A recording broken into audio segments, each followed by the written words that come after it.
But anyway, everybody, welcome to Rock Titan. And it's been a minute. I'm Scotty J here with my good friend Vinnie Moore. You've seen him on this podcast a few times. I've been in this room before. He's been in this room before, yeah. So, we've caught up on the UFO tour in the past. And then, of course, we talked about your last album that was out. And what was that again? Soul Shifter? Soul was Shifter, it Aerial Visions yeah. at the Soul time? Shifter, yeah. We had a nice little piece that we put together, Kung Fu Grip. Yeah. So Video, everybody really got to go check great. out the last album that Vinny put out. And I know it's been the last few years have kind of been a blur, have they not? Absolutely. Dude, but I know that it's given you musicians some time to write music since there wasn't really the opportunity to be out and touring. Right. Yeah. I was so busy for so long just doing shows that I didn't have time to get to some of the things I wanted to get to. So, yeah, that is the one good thing. If any, they created some more time to do something creative. And it also kind of created this atmosphere, in my mind anyway, where like just do something quirky, experimental, whatever. It doesn't even matter. Well, I definitely want to get to that in a little bit because Double Exposure, the new album that just came out not too long ago by Vinnie Moore, is different. You definitely brought some different things to the table that you had not done on any previous albums, which I thought was really, really cool. So I definitely want to talk about that effort. But one of the things I'm really excited about, and I know you and I have talked about this in the past on the show as well, is, our love and affection for Philadelphia sports, man. We're going to the Super Bowl, baby. Unbelievable, man. And the Phillies went to the World Series. And the Phillies went to the World Series. 2 teams in 1 year. I hope we get better results in this game. But yeah, right. So happy that the Phillies got there. I don't think anybody ever expected that. They were just on fire at the right time. Right. They could have won that series, but they just kind of fizzled at a certain point. But I don't think anybody in this area was unhappy, really. Yeah, it kind of felt like, what's the old adage? You're playing with house money, Right. That was kind of the feel for that. The Astros just had the pitching, and we didn't. We had the bats. Right. But when your bats go dead, if you don't have the pitching. They were on fire that one game, man. 5 home runs, and they just kind of, but petered out. Dude, I'm telling you, but it was only 5 years ago that the Eagles won their first Super Bowl. Right. Against the evil Patriots. And now here we are going up against the Chiefs. I don't know who I dislike more. I don't know. Ironically, Brady announced his retirement again this morning for the second time. Yeah. I think he's serious this time. He's getting up there. How much more could he possibly achieve? I am the same age as Tom Brady. I could not imagine. Well, I know you could continue to play. I could not imagine playing professional football competitively the way I feel when I wake up every single day. There's just no way. Now, I'm no finely tuned athlete, with millions and millions of dollars, to help preserve myself the way I'm supposed to. And I definitely don't have the discipline in the first place. But that's amazing. It is pretty insane. That he's walking away. Man, I'll tell you what. Oh, my God. If the Eagles win this, do you think they're going to win? What do you think? I think they have a really good shot. I think they're going to take him down, man. I was listening to some douche nozzle earlier on CBS Sports. I'll talk about his name some other time because I don't want this podcast getting flagged because I slammed somebody and they want it taken down because it's being mean. So I'm not going to be mean here. I'll be mean on Facebook. So you guys can all come check out Rock Titan music news on Rock Titan and you'll see me slamming this. Take down the douche nozzle at that point. He was a total douche nozzle. He literally had the audacity to say that the Chiefs were going to, what was the word that he used? It was something brutal, but basically just steamroll the Eagles. Really? And I'm Is this just a local guy or a national guy? Is national. Okay. National. But I'm just fuck like, have you been, seriously, have you been watching the Eagles this season? Have you seen them in the playoffs? Like, they have been dominant. Right. And the Chiefs this year are not the Chiefs from 2 years ago or 3 years ago. And my homie is he's hobbling. He's gimpy. We'll see what the 2 weeks off does for him. I'm telling you, man. It's going to be crazy. Pretty early in the game. I'll have to have a Super Bowl party and come over. Sounds cool, man. But like always, you can't make mistakes in a big game, especially early on. You got to be focused and go Yeah, out there and yeah. just. It'll be interesting. It'll be interesting. Now I know that there's some other musicians, like yourself, that are also some big Eagles fans. I know that John Corabi, who I've had the chance to meet with before, back when he was singing with the Dead Daisies, Hmm. caught up with him. I know he's a big Eagles fan. And He's then, from this area. yeah, yeah, and then so is Matt Brandyberry from Ashes to New, Hmm. and he's frontman for that band, and they're actually going on tour here with Shinedown. Sweet. Coming up here soon, but he's a huge Eagles fan. I love seeing him like totally pop off, against like all because everybody outside of Philadelphia pretty much hates the Eagles. Right. Is it Why? just me, or does it feel like everybody hates us? Pretty much. I'm not sure why. Do you know? Philly has that stigma with the fans being so, throwing snowballs at Santa Claus and that whole thing, which I don't know if that's actually true or not. There was a guy who wrote a book some years back, and he claimed that was not even a true thing. No, that happened. It happened? That happened. Okay. Yeah. Well, poor Santa, but... Yeah. Fans back in the day... Now, the vet was a different animal. The vet was a different animal than the Link. I think you can attest to that.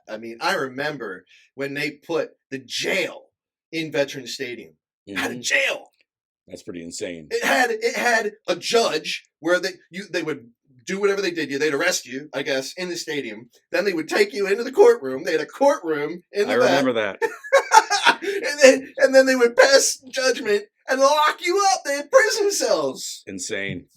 You know? I think the story was like the real Santa Claus was stuck in traffic or something, the guy they hired. And he was late for whatever reason. So they found some guy in the stands or whatever, some like half-assed Santa, and put him out on the field. And the fans were like, boo! And that's kind of where the snowball thing came from. Yeah, He was just some bum Santa, He wasn't the real Santa from the North Pole. He was just like some fan in a Santa outfit. Santa's not real? Well, for all the little kids out there, of course Santa's real. And I'm starting to look more and more like him, Got more and more white hairs coming out my beard. Ah, you're doing well. Jay, I'm trying my best. But anyway, all right. Well, enough Eagles talk. But I had to talk about it a little bit with you because we're gonna win, dude. I'm telling you, we are gonna win, and I think we're gonna win by double digits. You heard it here first. You heard it here. Actually, I will give my prediction right now. Okay. 31-24 Eagles. 31-24 Eagles. Hope you've been right for the last 2 weeks. So I said double digits, not quite double digits. But, a solid touchdown, at least, just because we're going to win in the trenches. Mm-hmm. We got a devastating defensive line, right, and we've got a lights-out offensive line. Mm-hmm. If you've got that one, which we do, I just don't see it unless they crap the bed. Turnovers. Right. Turnovers no are mistakes. Tell the you can't make mistakes. They kill you. But, anywho. All right, man. So, getting back to the music, we were talking a little bit ago about Soul Shifter, which seems like it was just yesterday, but I guess it was a couple years ago. But now we've got Double Exposure, everybody. Go check it out. It's awesome. And one of the things I thought was really cool about this, Vinny, is that you got vocals. You had a vocalist in this. Have you ever had a vocalist on any of your Not on my solo stuff. This is the first time, and there's actually 4 different vocalists on this one. Yeah. So what made you want to do that? I didn't intend to do that initially. I was like sort of listening to my demos one evening, and I was listening to the song one day, and I started hearing vocals in my head for whatever reason, and then I actually started singing along with the tune, and it was like, wow, this could be a great vocal song, man. Okay. And so I had the idea to make that song a vocal song. And then as I continued listening through my demos, like with every song, I must have been in a really lyrical vocal mood that night, but it's like, wow, all these songs could have vocals, so this kind of idea was like born, wasn't planned. It just came to me like a light bulb moment where I thought, hey, I have some friends who sing. Maybe I ask different guys to be a part of this and sing on these songs, but still also do the instrumental versions, which, they originally were. And, that's how it came about, kind of by accident, just by an idea that popped into my head. Now, any of this music that you wrote, like on guitar, now, I might be answering my own question here because it doesn't sound anything like Soul Shifter, just different style. You were tapping into something totally different. It sounded like on Double Exposure. Mhm. But had you written anything that was produced on Double Exposure that you had done back when you did Soul Shifter, and you just kind of stashed it away and you like saved it up? Anything like that? Yeah, I mean, there's a couple things that I had laying around. I tend to write a lot. I go through periods where I write a lot, and so I have songs sitting around. Okay. You know, and sometimes they just don't fit on whatever album I'm doing at that time. And so I'll just kind of keep them in mind for later. Right And on. sometimes they can end up on like a future record, and some I haven't done anything with yet. So I love the artwork that you have on here. This is really cool. Tristan Great Rex. yeah, He's awesome. He did a good job yeah, putting all good this guy, together. great artist. And then I guess you had a photographer named Gretchen Johnson. Right. So I wonder if I'm related to her. I don't I know. think maybe you I'll introduced have me to to check her it. or something. Did or I?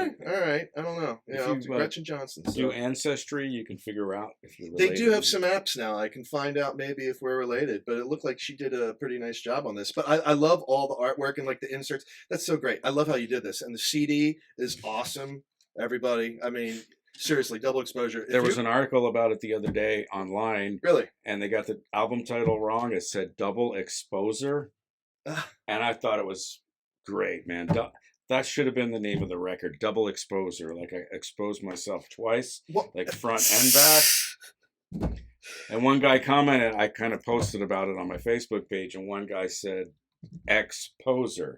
So yeah, I used to do some posing back in the day, so it's an exposer. I do know you like exposing yourself, but so Yeah, I thought in the that right was, circles. you know, though. yeah. Oh man, that's too funny. But all right, so you'd mentioned that you had a number of different vocalists on this, and I'm very interested in this. So you had Ed Terry, which I know that I'd reached out to you at one point, and I'm like, dude, it sounds like Doug Pinnick. Like for any of you King's X fans out there, there are a few tracks on Vinny's new album, Double Exposure. Like, oh my god, like funky, groovy, like just real soulful, Mhm. and I loved Ed's vocals. I mean, I literally thought it was Doug Pinnick. I'm like, holy crap, man, did you get him? And you're like, no, you know, that's Ed Terry. And then, so you also had Mike DeMeo. Mhm. And it's interesting because I looked up his history in music and I saw that he was with Riot 5 Right. Yeah. at one point. And it's funny because some years ago I had interviewed the new singer for Riot 5, you know, who's Okay. with them now. So that's kind of an interesting relationship. And then you had Brian Stevenson on Mhm. for a couple songs, and then Keith Slack. Right. So I guess why not just one vocalist? What made you go with I don't four different know. guys? Because this was kind of an experimental kind of thing, you know, Okay. and I don't know, the idea hit me to get different guys to guest on different songs instead of putting like more of a permanent band situation together. That's an something I want to interesting do in the future, but Okay. this was kind of a segue or a transition, maybe the gateway into, you know, what All is right. hopefully to come. So post UFO. So we're already thinking about our career after UFO. We're going to touch on that. Well, I've been thinking about it for a long time, Yeah. but I just haven't had the time to The do Vinnie it. Moore band. Yeah. Right on, man. I don't know if I want to call it the Vinnie Moore band, but you know, a cool band name would be Maybe I can help Come you up out with with something. that. We'll see. All right. All Vinnie right. Moore's Rainbow for the first record, like Richie Blackmore No, did, don't and then do it that, just man. becomes Rainbow. Don't do that. But so and you had Richie Monaco on drums. Mm-hmm. He's For the played most- on the last 3 records now. Great drummer, great feel. Yeah. And then Pete Griffin on bass. Pete's an awesome bass player. He played in my band on this tour I did in Japan with Tony McAlpine. He was actually Tony's bass player, and we ended up just sharing a band for those shows over there in Japan. And he's also played with Steve Vai, Dweezil Zappa. That's pretty awesome. Yeah, he's a great player. And then amongst other things. you had Cassidy on keyboards. So I Mhm. mean, you had everything in this. I mean, you introduced a number of different instruments into this album. You know, unlike maybe some of your earlier works. Mhm. So it was cool, man. Well, I mean, I guess one of the things that I thought was interesting, and I don't know if this was your decision or not. So I guess I'm kind of asking you. The first half of the album. Spoiler alert! Spoiler alert! The first half of the album. It's accompanied by all vocalists. Right. And then the second half of the album is all you doing your thing, Right. you know? was that your decision to make the first half of the Yeah, I album? mean, I struggled with that a little bit. It's like, should I mix them up, vocal, instrumental, vocal, or should I keep them separate? And in the end, I went with half and half, keeping the first vocals first and then the instrumental stuff for the second half. I guess there was no really right or wrong answer, and I don't know why. I guess I was excited about the vocal stuff because I haven't done that in the past. Yeah. So because I was most excited about that, I put them first. Now, But I could have like mixed it up, but I just didn't. I don't know why. Now, the fact that all of the vocals were in the first part of the album and then all the instrumental work that you did on the second part, did that have anything to do with double exposure? Yeah, that was the whole concept, like a split kind of thing, all right. Dual personality. Yeah, that's cool. I almost called it two sides to every story. Usually when I'm doing a record, I have like many names and can never decide, and so I bounce it off of other people, and it seems like everybody like double exposure. Best. Yeah. No, dude, I definitely dig it. Now, how has it been received overall? It came out like a month ago? It came out in November. Was it November? Okay. Yeah, so a few months ago. It seems like people really like it, or at least that's what they tell me. Yeah. All right. Yeah, for the most part. There's been like a couple of the hardcore guitar fans that are like, this isn't a normal Vinnie Moore record. It has vocals. It's like, well, open your mind up, bro. There's still 6 instrumental songs, and right. Well, I mean, but I think that's can great. I not do anything different, or experiment and do something new? new? Do whatever the hell you want. I must be that guy forever. Yeah. But then there's still people that like my first 2 records better because they were real classically influenced. Sure. More shred, and there's still guys that are like, oh, I like the earlier stuff better, blah, blah, blah, whatever. You had a few tracks I can't do on the here, same man, record over and over and over again. You had a few on here you were tearing it up. So everybody, by the time you see this podcast, okay, this is going to be on rocktitan.tv, our website where we have all kinds of news and music reviews and everything else. So you're actually going to be able to see my personal review of Double Exposure. Oh, wow. Yes. Don't expose yourself while you're doing it. You'll be able to see it out there and, along with this podcast. But, yeah, I mean, one of the issues I had going into the end of last year, which is kind of why there's been a break, on Rock Titan from the tail end of 2022 into 2023 is my web provider, man. They were killing me. My website was crashing like nonstop. No kidding. I wasn't sure if it was, that I was getting so big and so popular that, the powers that they were going out there and blasting my website, trying to constantly bring it down and crash it. I'm telling you, man, they were always crashing. Plus his voice was sore. He's no Tom Brady that he had to like do a little bit of recuperation. It wasn't recovery. stable enough. It just wasn't stable enough for me to, invest a whole lot. But everything is redone now. You can see the studio is all redone now and, kind of got a little new podcast format. We got our own microphones and our own headsets, and this is a big deal for me. Awesome in here, man.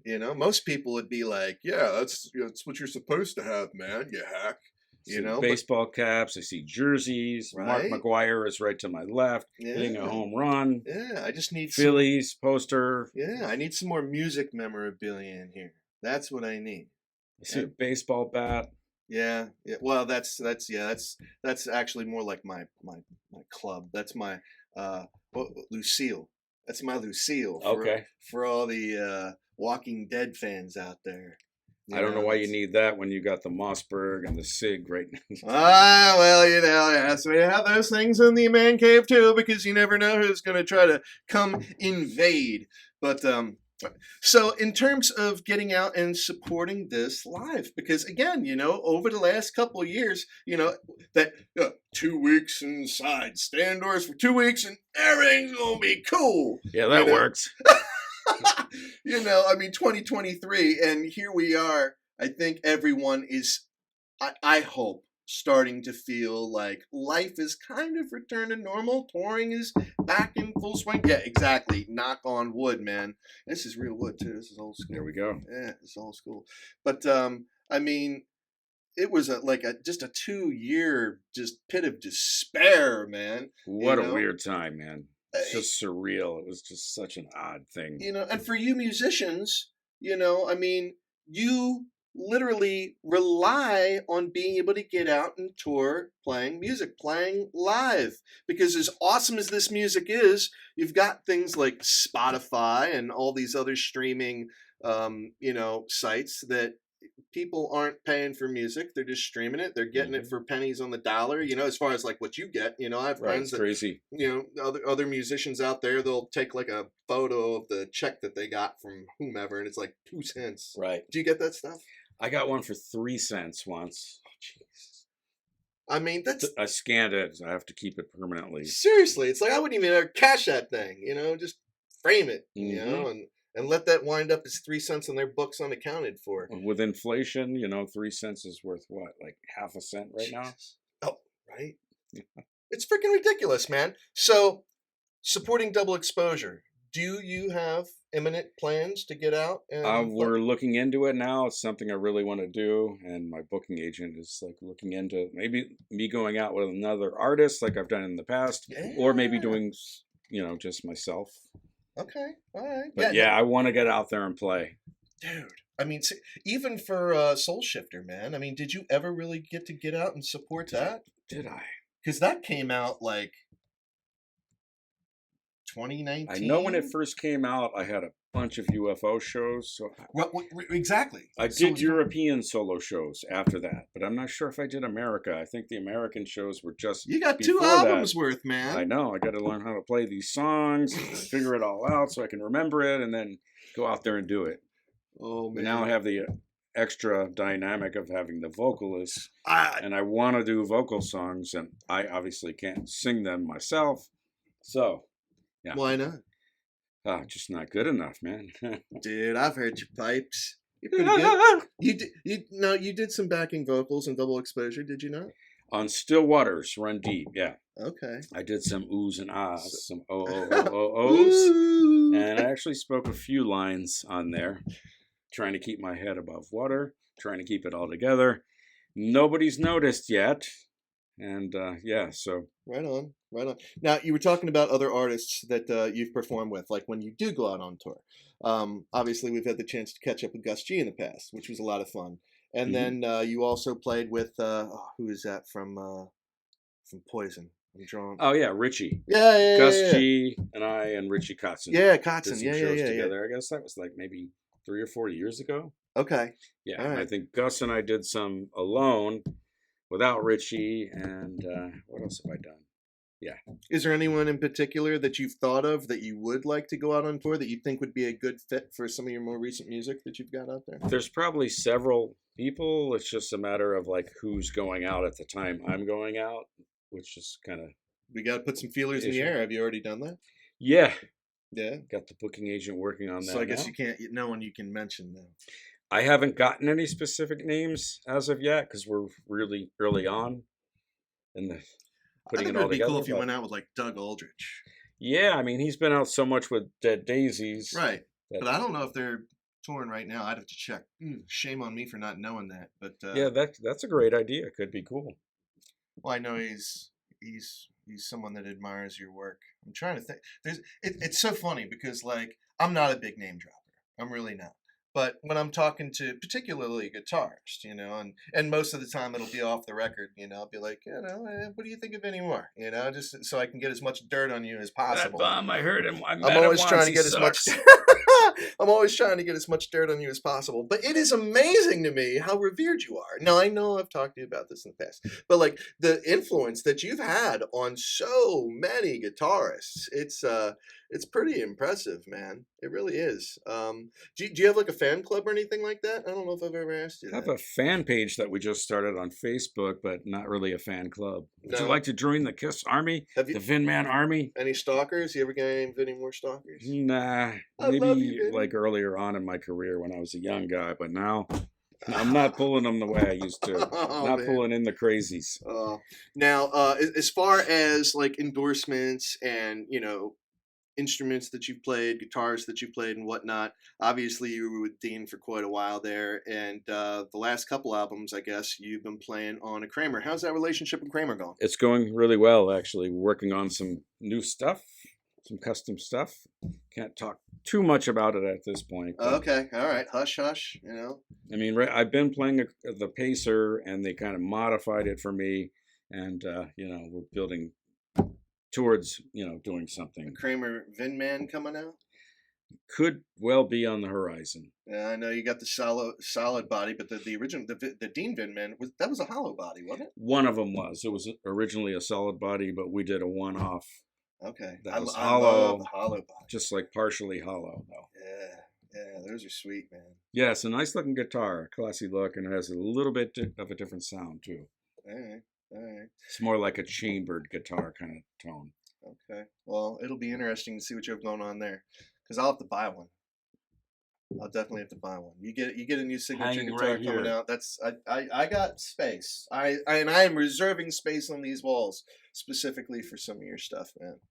But it's funny. I was actually I meant to hit the record store earlier this week. I wanted to see if I could find some vinyl of either UFO or stuff that you put out. Have you ever produced like enough vinyl for your solo work that you've had circulating through the record stores? Or There was vinyl up until the Meltdown record, so my first three. Okay. My fourth record was out of nowhere, and I don't ever remember seeing that on vinyl, so it's just the first three. Okay, all right. They're out there. All right. Now, UFO that I just mentioned. So it's interesting. Going back a couple years, Phil had said, this is going to be my swan song. I'm retiring after this. Mm-hmm. No more touring. But then, out of your control, out of everybody's control, the world said no more touring. Right. So, is there the possibility? And I know that Phil had a couple health things going on that would have prohibited him from doing what he wanted to do in the first place. Mm-hmm. He's good though in that department. Yeah, he seems to be doing really well. Yeah. I don't, seems like the same Phil. I haven't actually spoken to him in a while, but we text almost every day, and it's usually a lot of joking. But he's in touring health. He seems to be in great health. He's in good spirits, and I think he would like to go out there and end things on a proper note, because we had shows we had to cancel. We were supposed to end in Greece, and we didn't get to do that because he had the health thing. And so I think he wants to at least go back and make it right. And I think there's part of him who really wants, kind of needs to be on stage doing it. So we'll see what happens, as long as he feels confident that his health is okay. Now, just because of how crazy everything has been for the last couple of years, touring aside, what do you think? Because you have the opportunity to rethink things, like we'll just draw the comparison with Tom Brady. Last year he retires, Right. A day later, I'm unretiring, I'm coming back. And there's been certain bands doing that for like a decade now, right, and so people are skeptical. This is the last tour. Never doing it again, and then they come back. But like, as far as new music, is there any chance that UFO is ever going to write any new music again, or? I really don't know. I can't answer that question. I would like to at least do one more thing, because the last record we did was the covers record. Right. And that's kind of a weird way to end a band's career, like a covers record. I'd like to do one more, but again, I'm not the only guy making the decision. So Sure. We'll see what happens. Sure. Right on. All right. Well, Vinny, I want to be sensitive to your time. I know you got other things to do than hanging out with here in my It's man great to cave be all here, day. man. Thanks for having me. But no, man, thank you. So everybody, again, I'm here with the legend Vinnie Moore, and we've got Double Exposure right leg here. end. It's I'm available. More of a leg end. Yeah. I mean, Amazon, Apple, everywhere. Get out there, buy it. And please, it's awesome. It's absolutely awesome. I'm surprised you didn't do any official music videos for this. Yeah. I'm thinking about it. It's not too late. No, I guess not. Well, depending on the turnaround time, as long as you get someone that can film it and turn it out toot sweet. That would be cool. Think, gotta think of something interesting other than me just standing there playing with a guitar.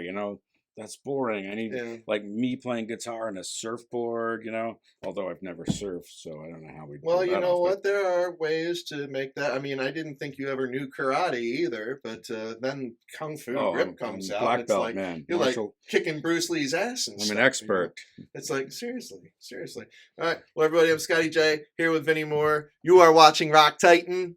We're out. Peace out.